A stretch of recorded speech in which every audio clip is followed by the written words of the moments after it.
urushlar, deportatsiya, ekonomik krizis va shunga o'xshagan juda ham ko'p yomon hodisalarning ichida va hozirgi zamon bo'layotgan konfliktlarning ichida ko'nglinglarni yoritib yuboradigan, yaxshilikka ishontiradigan yaqinda bo'lgan hodisalarning bittasini sizlarga aytib beraman. Tanishing, bu Jersey Kebab Jerseyda joylashgan halol kichik oilaviy restoran. Musulmon immigrantlar tomonidan ochilgan. Restoran eshiklariga esa qorni och, lekin puli yo'qligi yoki uysizligi ovqat tekin deb yozilgan.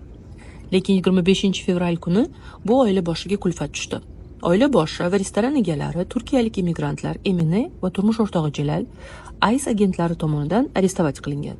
Bu oila legalni yashayotgani, naloglarni to'layotganiga qaramasdan deportatsiya qilishga urinishga harakat qilingan.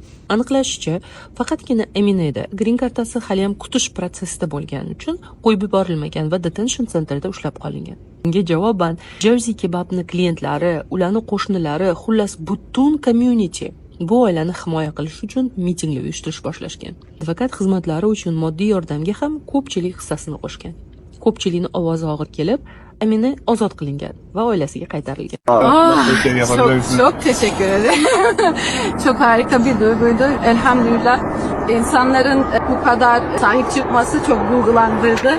Arkadaşlarıma, komşularımıza, Jersey Kebap'ta yapılan bütün gayretlere, protestolara hepsinden haberdar oldum. Hepsinden çok sevindim. Bu holatdan so'ng Jersey Kebab klientlari yana ham ko'payib, daromadlari bir necha bor oshgan.